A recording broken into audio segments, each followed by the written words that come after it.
નમસ્કાર દોસ્તો, થરાદનું ઊણ ગામ છે જ્યાં આજે બઘડાટી બોલી છે. જી હા, કિંજલબેન રબારીને લઈને હાલમાં જ સમાચારો સામે આવ્યા હતા કે તે અન્ય સમાજના યુવાન સાથે તેણે લગ્ન કરી લીધા છે અને ત્યારબાદ જે રબારી સમાજ છે તેણે પોતાની દીકરીને પરત આપવા માંગ કરી હતી.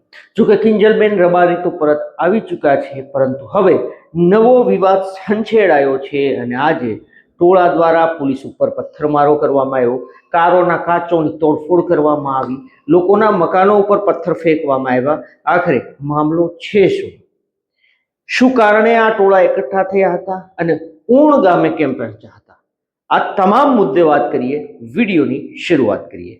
નમસ્કાર દોસ્તો, હું છું દિલીપ મોરી અને આપ જોઈ રહ્યા છો નમસ્તે. લગભગ સૌ કોઈ લોકો જાણે છે કે કિંજલબેન રબારી છે તે 10 માર્ચના રોજ 10 વાગે સ્કોર્પિયો કારમાં તે બેસીને જતા રહ્યા હતા. લોકોનું કહેવું હતું કે તેણે અન્ય યુવાન સાથે લગ્ન કરી લીધા છે અને તે ભાગી ગયા છે, પરંતુ તે સમગ્ર મામલે વિવાદ છંછેડાય છે અને કિંજલબેન રબારી છે તેનો સમાજ છે તે માંગ કરે છે કે તેમના સમાજની દીકરીને પરત કરવામાં આવે. આખરે કિંજલબેનને લગ્ન કરી લીધા હતા છતાં પણ તે પાછા ફેર્યા છે. હવે તે પાછા ફેર્યા છે તેને લઈને આ સમગ્ર મામલે વધુ એક વિવાદ સામે આવ્યો છે અને એ વિવાદ છે કંકુબેન ચૌધરી. જી હા, આ કંકુબેન ચૌધરી નામના વ્યક્તિ છે, જે બેન છે તે 2 વર્ષ પહેલા, એવું કહેવાય છે કે 1.5-2 વર્ષ પહેલા મહાદેવભાઈ રબારી છે તેની સાથે તે ભાગીને તેણે લગ્ન કરી લીધા.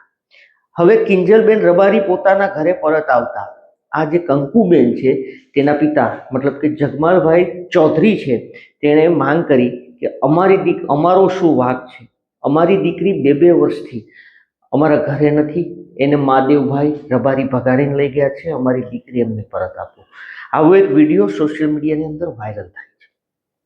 આ માતા પિતાનો રડતો વિડીયો વાયરલ થાય છે. તે એવું પણ કહે છે કે અમે મકાન પણ વેચી નાખ્યું અમારી દીકરીને ગોતવા માટે. અમે ઊણ ગામે ગયા હતા, ત્યાં પણ અમને કોઈએ જવાબ ન આપ્યો. આવી આજીજી કરતું આ વિડીયો છે કરુણ, તે સામે આવે છે અને સામે આવ્યા બાદ આ સમગ્ર મામલો છે તેમાં વિવાદ છંછેડાય છે.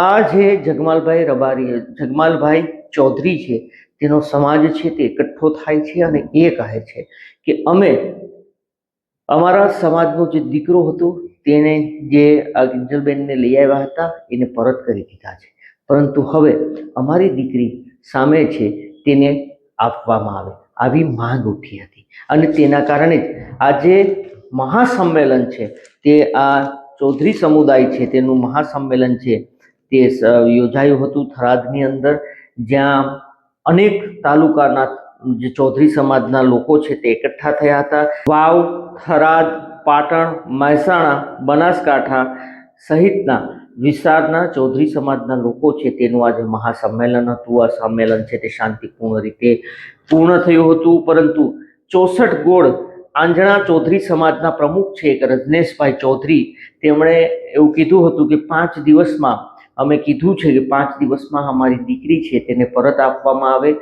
અને અગર એવું નહીં થાય તો 5 દિવસ બાદ આગળ શું કરવું તે રણનીતિ ઘડવામાં આવશે. આ તેનું સ્ટેટમેન્ટ હતું. પરંતુ એક ટોળું છે, આ જ્યારે સભા પૂરી થાય છે મહાસંમેલન, ત્યારે એક ટોળું છે એ સીધું જ ઊણ ગામે પહોંચે છે, જ્યાં કહેવાય છે કે આ મહાદેવભાઈ રબારીનું મકાન છે. આ ભાભર તાલુકાનું ઊણ ગામ છે અને ત્યાં ટોળા જ્યારે પહોંચે છે ત્યારે ગામની અંદર એ જે ઘર છે મહાદેવભાઈ રબારીનું ત્યાં કોઈ હોતું નથી, માત્ર એક અપંગ માતા હોય છે, તે એકલા જ હતા. પરંતુ ત્યાં અચાનક ટોળું છે તે બેકાબુ બને છે, તે કારોમાં પથ્થરમારો કરે છે, તે લોકોના મકાન ઉપર પથ્થરમારો કરે છે, બઘડાટી છૂટે તેવા દ્રશ્યો ત્યાં જોવા મળે છે. ટોળાને કંટ્રોલ કરવા માટે પોલીસ વચ્ચે પડે છે તો પોલીસ પર હુમલો થાય છે, પોલીસ ઉપર પથ્થર ફેંકવામાં આવે છે. આખરે પોલીસ છે તે લાઠીચાર્જ કરે એવી પણ વાત સામે આવી છે કે પોલીસે બળપ્રયોગ કર્યો અને આખરે પોલીસે ટીયર ગેસના સેલ છોડવાની પણ ફરજ પડી હતી આ ટોળાને વિખેરવા માટે. આ દ્રશ્યો જોઈ શકાય છે કે કઈ પ્રકારનો માહોલ છે ત્યાં એક બન્યો હતો. પરંતુ 2 દિવસ પહેલા, એકાદ દિવસ પહેલા આ જે કંકુબેન છે જે ઊણ ગામના મહાદેવભાઈ રબારી સાથે જેને લગ્ન કર્યા છે તેનો એક વિડીયો પણ સામે આવ્યો હતો. એવું કહેવાય છે કે બેન એમાં બોલે છે કે તેને એક દીકરો છે અત્યારે નાની એવો, અને એને પોતાના મા બાપથી અલગ ન કરવામાં આવે, મતલબ કે કંકુબેનને પરત ન લેવામાં આવે, પરત ન બોલાવો એવી કંકુબેનની માંગ હતી કે તેને અલગ ન કરવામાં આવે. પરંતુ આજે સમાજનું સમુદાયનું આજે સંમેલન યોજાયું હતું, એમાં હજારોની સંખ્યામાં લોકો છે તે એકઠા થયા હતા અને અચાનક આ સંમેલન છે તેમાં બઘડાટી બોલી હતી. કારણ કે સંમેલન પૂર્ણ થયા બાદ ઉણ ગામે એક ટોળું પહોંચ્યું હતું, ખૂબ મોટી સંખ્યામાં લોકો પહોંચ્યા હતા. શાયદ એનો એ ઈરાદો હતો કે ત્યાં કંકુબેન હોય તો તેને ત્યાંથી લઈને તે પોતાને ઘરે લઈ આવે, પરંતુ એ ત્યાં ન મળ્યા અને આખરે આ સમગ્ર મામલે બઘડાટી બોલતી દ્રશ્યો છે તે સામે આવ્યા છે. આપ તમામને જે પણ ત્યાંના જે લોકો વિડીયો જુએ છે તેને રિક્વેસ્ટ કરીએ છીએ કે મારવાથી કે પથ્થરા ફેંકવાથી ઉલટાનું નુકસાન થાય છે. આ સમગ્ર મામલો છે, આ જે મસલો છે તે કાનૂની રીતે સુલઝાવવો જોઈએ અને અન્ય કોઈને નુકસાન ન પહોંચે તેની પણ તકેદારી રાખવી જોઈએ. કારણ કે એવી પણ વાત સામે આવી હતી કે અનેક ગાડીઓના કાચો ફૂટ્યા છે, પરંતુ 3 કિલોમીટર રોડ છે તે જામ થઈ ચૂક્યો હતો. તો કંઈક આ રીતના દ્રશ્યો છે તે આપણા બનાસકાંઠાના બાભરથી સામે આવી રહ્યા છે. દોસ્તો, આ તમામ મુદ્દે આપનું શું કહેવું છે, આપનું શું માનવું છે, આપ અમને જરૂરથી કમેન્ટ કરીને જણાવો. અમારો હેતુ કોઈને નુકસાન પહોંચાડવાનો કે બદનામ કરવાનો નહીં, આપણે સચેત અને જાગૃત કરવાનો છે. આપ પણ સાવધાન રહો, સલામત રહો, સતર્ક રહો, જોતા રહો. નમસ્તે, ધન્યવાદ.